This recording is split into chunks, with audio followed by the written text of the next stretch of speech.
Some years ago, my youngest son was, he was a budding thespian. That means he was a waiter. All budding thespians are waiters. And as a budding thespian, i.e. waiter, he had to work every Christmas. And this Christmas was no exception. So he got to me around midnight or just after on Christmas Eve or early morning of Christmas Day.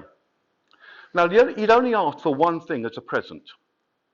He'd asked for a very exclusive, very expensive white dressing gown. And this is where the dressing gown comes into it that you're waiting for. From John Lewis.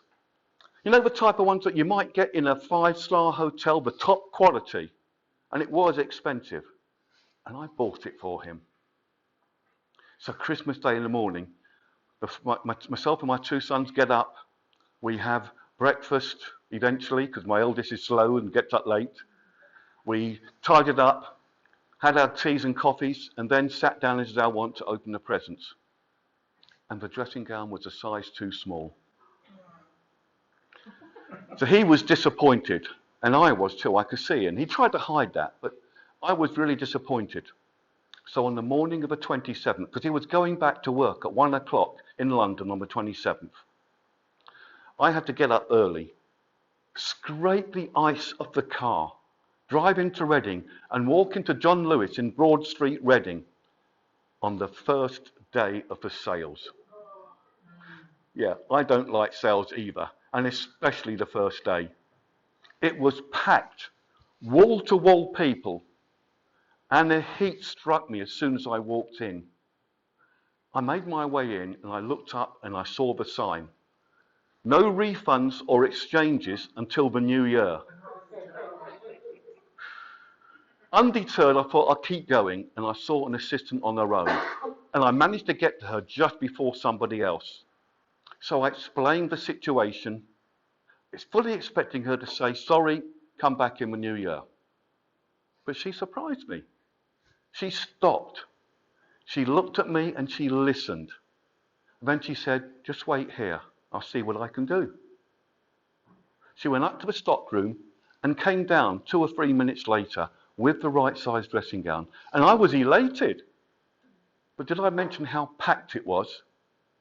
I looked at the huge queues at the tills and thought, I'm not going to get home in time to see him off. And not only that, another assistant might say, sorry, not until the new year. But she knew exactly what I was thinking. She could see right into my head.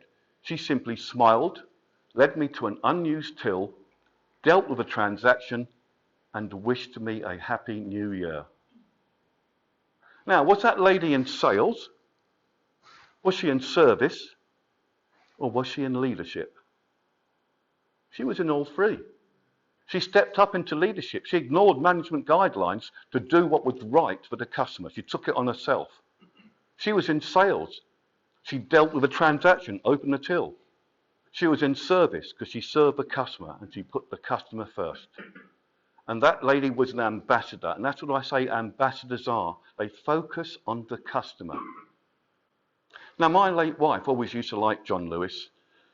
She used to like going there to buy things. But most of all, even though she worked next door in BHS on a Saturday, if we were in town together, in Reading together, she would always go to John Lewis to use the toilets because they were immaculate. Maybe the ladies relate with that. Men typically don't. So John Lewis's ethos was always to follow management guidelines but do what was right for the customer. And that lady did what was right for the customer regardless.